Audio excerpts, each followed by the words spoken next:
Avant de lire le passage des Écritures, je vous invite à la prière. Seigneur, ta parole est pour nous ferment du royaume et germe d'espérance.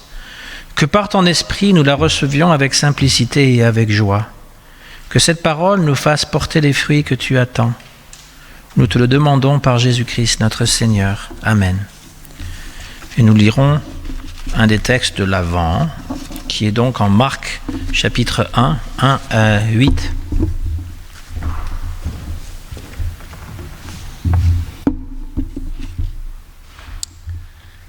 La bonne nouvelle de Jésus-Christ, Fils de Dieu, commence ici.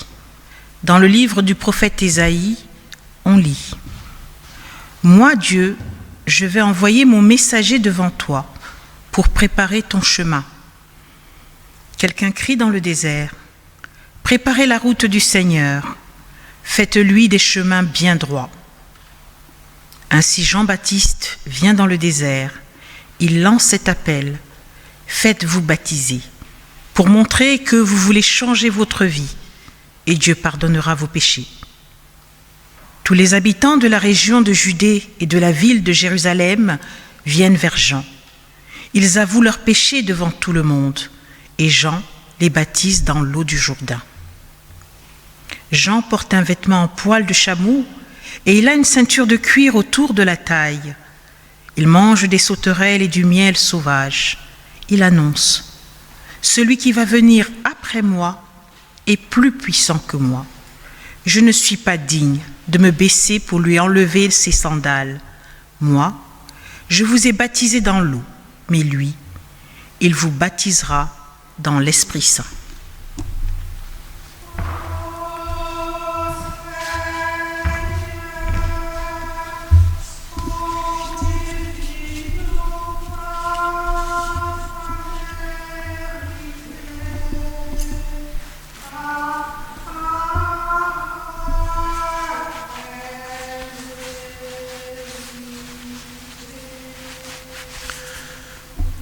Ô Seigneur, sanctifie-nous par ta vérité. Ta parole est vérité.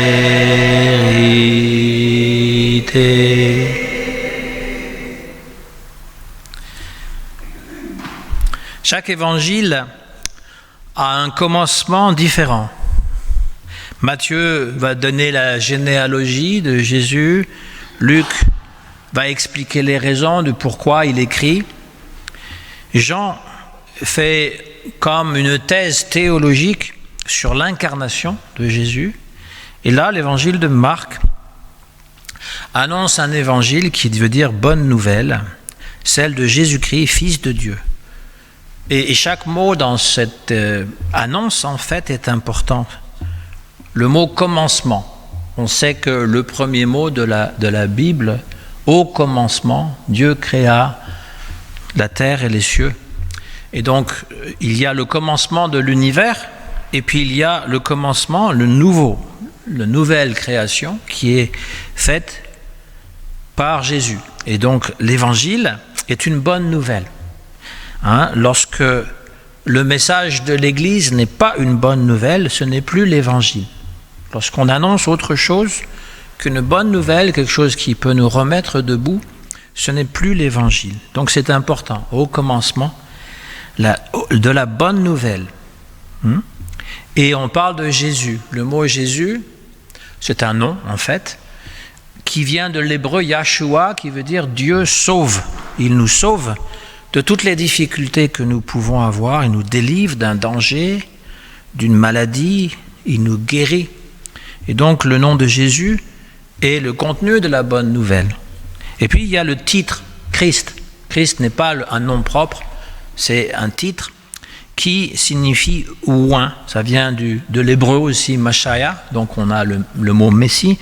Et sinon, Christ, c'est la traduction en grec, Christos, Yeshua, Christos, c'est en fait l'appellation de Jésus. Yeshua qui est un nom hébreu et Christos qui est le titre grec. Et donc signifie qu'on a oint et qui c'est lui qui finalement est considéré notre Seigneur. On l'appelle toujours Seigneur, n'est-ce pas? C'est un titre, ça vient probablement du Moyen-Âge, hein, le mot Seigneur, mais ça a référence à un roi. Mais visiblement, Jésus n'était pas le roi. On a vu, quand il était devant Pilate, il lui dit « Tu es roi ?» et l'autre lui dit « Mais c'est toi qui le dis, moi je ne le dis pas. Et si j'étais roi, eh bien les gens seraient venus pour combattre pour moi. Et mon royaume n'est pas de ce monde. » Donc il s'agit, lorsqu'on prie pour le royaume, là aussi ça a une connotation seigneurale, moyenâgeuse on va dire, ou même biblique, puisque Dieu est appelé souvent roi. Mais il ne s'agit pas d'un roi, d'un de ces petits chefs que je disais tout à l'heure, qui veut écraser les autres parce qu'il est faible. Très souvent, les tyrans sont des gens très faibles, en fait. C'est assez curieux que c'est pour compenser cette faiblesse qu'ils ont besoin d'écraser les autres. Et donc, il ne s'agit pas de ça. C'est quelqu'un qui, finalement, vient pour restaurer. Le royaume, en fait, ça fait plutôt appel à une opulence. C'est-à-dire que, normalement, un roi riche, eh bien, les sujets devraient être riches aussi. Ce n'est pas normal que le chef de l'État s'accapare tout l'argent. Je ne parle pas d'une autre, hein, je parle dans un certain pays. Il s'accapare tout l'argent et finalement, le peuple souffre. On voit ça dans beaucoup de pays, pauvres d'ailleurs, qui devraient être riches, mais le dirigeant s'accapare toute la richesse. Et ça, c'est un très mauvais signe, parce que normalement, si le roi est riche, eh bien toute la population devrait en bénéficier. En tout cas, ça, c'est la compréhension de l'Évangile, que chacun, finalement, sera délivré de son fardeau. Alors, on peut se poser la question plus personnelle, de quoi voudrions-nous être délivrés, hein? Eh bien, ça peut être la culpabilité des fautes et des échecs commises, du souci aussi que l'on a pour les autres, de l'insignifiance du fait qu'on n'est rien du tout, on se sent rien, de la peur de la mort, de l'angoisse du lendemain, toutes ces choses. On a besoin d'être délivré. Et Jésus, le Christ, eh bien, nous délivre de ce sentiment d'absurde, d'insignifiance, du néant. Ça, c'est sa libération. Donc, c'est une bonne nouvelle. Au commencement, la bonne nouvelle de Jésus-Christ. Fils de Dieu, encore un titre, Fils de Dieu. Et cette expression, donc dans le texte ici de Marc, il est suivi par le baptême. Et il y a une voix qui se fait entendre du ciel qui dit « Tu es mon fils bien-aimé ». C'est en fait un rappel du psaume 2, où finalement le roi, il est oint. Il est considéré le fils aussi de Dieu, le roi. Encore une fois, on est dans ce symbolisme de la royauté, mais là, il s'agit d'un roi spirituel.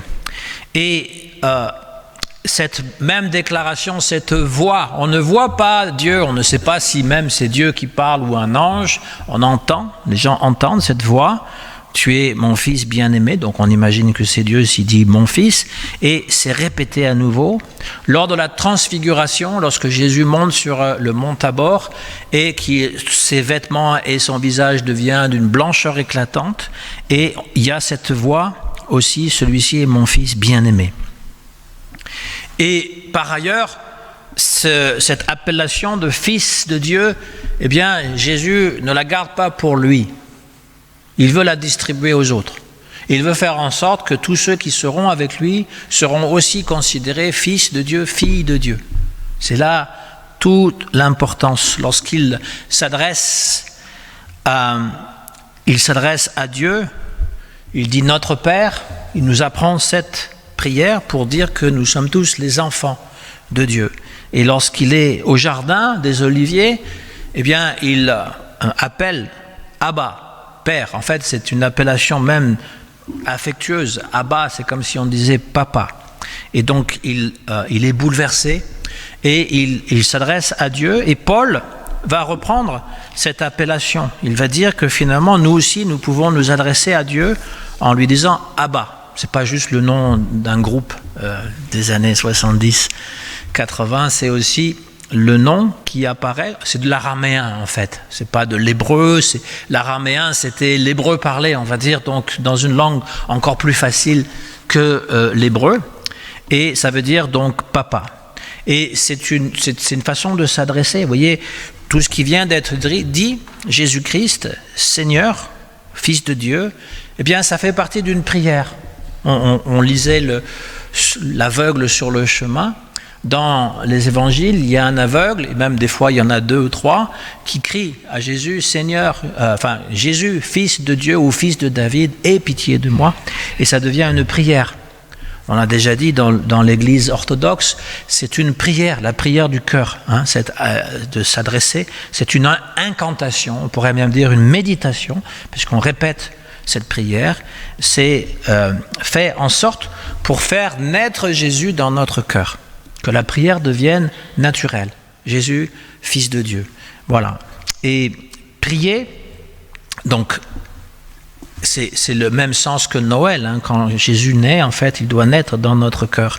Et prier, c'est laisser Dieu devenir Dieu en nous. C'est que son incarnation puisse agir en nous et nous transformer à son image. C'est-à-dire que nous aussi, on devient fils de Dieu, fille de Dieu. Prier, ce n'est pas parler à Dieu, c'est écouter Dieu qui nous parle. Et donc on doit apprendre à prier en écoutant. Non pas en parlant tout le temps, en écoutant. Il y a tellement peu de gens qui savent écouter. On paye d'ailleurs des professionnels pour écouter. Et que dans les conversations, ce sont souvent des monologues entrecroisés. Quelqu'un me parle et je suis en train de réfléchir à ce que je vais dire. Je ne l'écoute pas. Je suis en train de réfléchir, moi je vais dire ça, Pas parce qu'on est dans un espèce de contradiction, mais simplement parce que j'aime parler. Et donc, écouter, c'est quelque chose qui est très important. Dans la prière aussi, parce que souvent on parle. Et quand Salomon, le roi Salomon, il a eu ce rêve où Dieu lui parle et il dit demande-moi ce que tu veux. Il demande la sagesse. Et donc Dieu lui donne un cœur qui écoute. C'est ça la sagesse, un cœur qui écoute. Et donc nous, quand nous parlons, quand nous prions, est-ce que nous sommes un cœur qui écoute ou une bouche qui parle? Que le mari écoute sa femme, que la femme écoute son mari, que les parents écoutent leurs enfants, que les enfants écoutent leurs parents. C'est ça qui fait finalement qu'on est à l'écoute. Et qui écoute Dieu? Combien de chrétiens disent parfois, découragés, je prie, il n'y a que moi qui parle. Dieu ne répond pas. Ils ne l'entendent pas parce qu'il parle sans arrêt. Mais prier, c'est une démarche, une ascèse, un apprentissage. Sans doute, quand nous apprenons à prier spontanément, nous commençons par dire n'importe quoi. Mais si nous sommes attentifs à Dieu, nous finissons par être menés là où il veut que nous allons. Nous ne faisons que proposer les mots de notre prière et nous devons avoir un tact tout particulier pour entendre ce qu'il nous dit. Et là, justement, lorsque Paul dit « vous pouvez dire Abba », eh bien, il commence par dire « l'Esprit vient en aide à notre faiblesse ». Car nous ne savons pas dans nos prières ce qu'il faut demander. Mais l'Esprit, lui, le sait. Il intercède. C'est lui qui intercède, qui pour nous, par des gémissements ineffables. Et celui qui scrute les cœurs, c'est-à-dire que scruter, il va à l'intérieur du cœur pour savoir quel est votre véritable désir. Ce que nous demandons parfois, ce n'est pas nécessairement ce que nous voulons. Et d'ailleurs, très souvent, on ne sait pas ce qu'on veut. Et on commence par demander ce qu'on pense avoir besoin. Mais Dieu va sonder les cœurs, aller au plus profond de nous, et il va nous faire apprendre qu'on ne voulait pas nécessairement ce qu'on demandait et qu'on veut ce qu'on ne voulait pas. C'est-à-dire c'est des désirs inconscients en nous. Donc l'esprit, parce qu'on parle du baptême de l'esprit, C'est souvent mal compris. On pense qu'il y a des gens qui reçoivent le baptême de l'Esprit et d'autres qui ne le reçoivent pas. Il y a des églises comme ça qui pensent que vous avez reçu le baptême d'eau, mais vous n'avez pas reçu le baptême d'Esprit. Mais pourquoi dire ça? Qu'est-ce qu'ils en savent? Le baptême d'Esprit, il est donné à tous les chrétiens. Et il est donné gratuitement. Il n'est pas donné au cours d'une cérémonie non plus. C'est Jésus qui agit, c'est l'Esprit. Et donc, à chaque fois que nous prions, là, il est dit que c'est l'Esprit qui va reformuler nos demandes, même si c'est des gémissements. On ne sait pas quoi demander et puis on va parler de façon incompréhensible, du parler en langue presque, parce que lui, il prie, il intercède pour nous, l'Esprit. Et donc, ceux qui se laissent conduire par l'Esprit de Dieu sont appelés les enfants de Dieu. Nous sommes vraiment des enfants de Dieu quand nous sommes conduits. Et donc, vous avez reçu un esprit de fils adoptif qui nous fait crier « Père »,« Abba »,« Papa ». Nous pouvons donc, par Jésus, le Christ, celui qui vient sauver, celui qui donne une bonne nouvelle, celui qui est loin, le Fils de Dieu, devenir aussi fils et fille de Dieu pour être en communion avec lui. Ensuite, survient Jean. On se demande d'où il sort d'ailleurs, parce que rien ne l'introduit ici. Mais voilà, il arrive et il parle comme le prophèt Ésaïe, celui qui crie dans le désert et qui dit que toutes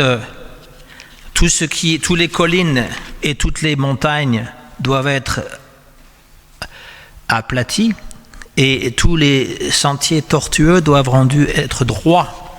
Et cela, ça fait partie aussi de ce que nous pouvons demander.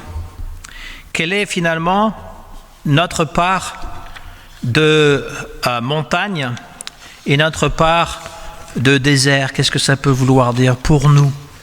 Parce que c'est une image aussi. Lorsque le prophète s'adresse aux Hébreux, en leur disant ceci, il annonce la fin de l'exil à Babylone, le retour à Jérusalem. Dieu reconduira les exilés. Et pour cela, il faut préparer les chemins, ôter tous les obstacles. Et le prophète compare le retour des exilés à Jérusalem au retour de Jacob. Parce que Jacob, il avait fui la colère de son frère Ésaü. Il était allé voir son beau-père et pendant 14 ans, 20 ans même, il est resté. Et quand il est revenu avec beaucoup d'animaux, et même 4 femmes d'ailleurs. Il a marié les 2 sœurs et puis les esclaves qui étaient avec aussi. Et donc il revient avec une quantité d'animaux, des esclaves qui sont son trophée, etc. Bon, les esclaves, pour nous, c'est pas parlant, mais disons que pour l'époque, ça veut dire des serviteurs, quoi. Et donc, de la même façon, les exilés sont partis dans l'humiliation et ils reviennent encore plus nombreux qu'ils étaient partis et le Seigneur lui-même va les accompagner. Dieu est comparé à une sorte de berger qui revient avec son troupeau qui est devenu encore plus grand. Et là, il est dit, Jean-Baptiste, donc, préparez le chemin du Seigneur, aplanissez sa route. Parce que là, il s'agit de Jésus qui va venir. Tout ravin sera comblé, tout ce qui est en creux sera comblé. Les ravins sont les vides, les manquements dans notre attitude devant Dieu. C'est tout ce qu'on ne fait pas. Et un des plus grands vides de notre vie, c'est que nous ne prions pas, ou ne prions pas assez. Et il faut préparer la route du Seigneur en réparant cette omission, c'est-à-dire que c'est le moment de prier avec intensité. Imaginez-vous que vous viviez Noël, l'attente de Noël, puisque c'est l'Avent, non pas comme quelque chose qui est inscrit au calendrier, mais comme c'est l'occasion maintenant de rencontrer réellement le Seigneur Jésus. Et que vous priez avec la même ferveur. Là, il va venir dans ma vie. Il va transformer ma vie. Et ce n'est pas nécessaire que quand il transforme votre vie, que tout le monde soit au courant et que ça fasse un grand bouleversement. Il est à l'intérieur, c'est un changement de vision. Et donc, la prière, c'est de dire à Jésus, viens. Il est là, il frappe à la porte, on ouvre la porte, il vient. Un autre vide aussi, Ça peut être le fait que nous ne nous occupons pas assez des autres. Et donc, nous devons être attentifs, plus généreux. Il y a beaucoup de déséquilibre qui fait que notre vie, des fois, il y a des manquements. Toute montagne, toute colline seront abaissées. Les montagnes, les collines, c'est notre orgueil. Nous devons être attentifs à nous mettre dans une attitude de douceur, d'humilité, afin de préparer la venue de ce Jésus. Voilà, j'entends bien que pour certaines personnes, Jésus n'a pas une place aussi importante. Mais en tant que chrétien, je trouve que c'est vraiment lui le référent. Voilà. Après, moi, je ne discuterai pas sur savoir s'il était Dieu. Voilà. Ça, c'est des arguments théologiques qui me laissent un peu sur ma faim, parce que c'est pas ça qui est important pour moi. Ce qui est important pour moi, parce que puisqu'on veut toujours que le texte puisse nous coller à la peau, pour moi, ce qui est important, c'est que Jésus est un guide. Et que ce guide, il n'est pas juste une personne historique qu'on a oubliée. Si je m'adresse à Napoléon, je n'ai absolument pas d'admiration pour Napoléon, je prends ça comme exemple.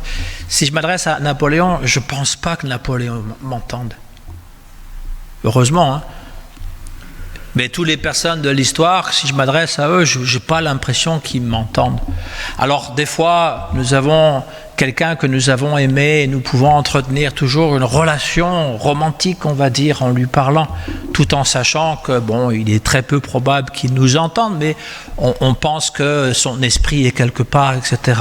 Mais c'est tout particulièrement vrai avec Jésus, parce que le guide, et puis l'intermédiaire, celui qui est entre Dieu et les hommes, il est toujours présent. C'est pas qu'il était là historiquement, puis d'un seul coup, c'est fini. Ceux qui l'ont pas connu, tant pis.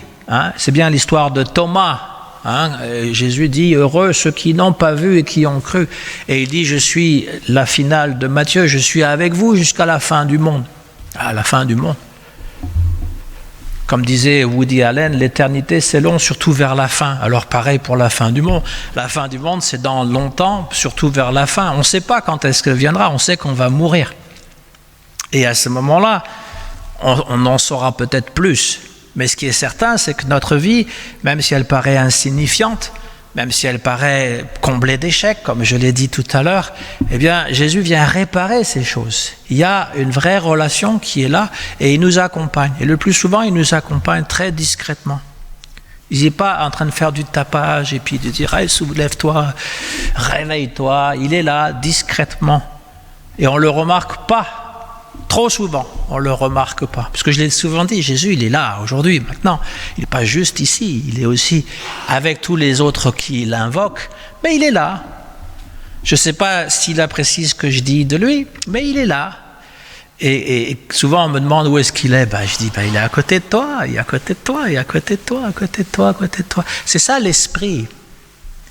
L'esprit, c'est ce sentiment que cette personne nous aime suffisamment pour qu'on sente sa présence et qu'on la sente réellement. Et toujours là, même si nous, on l'oublie, il est là et il ne nous oublie jamais.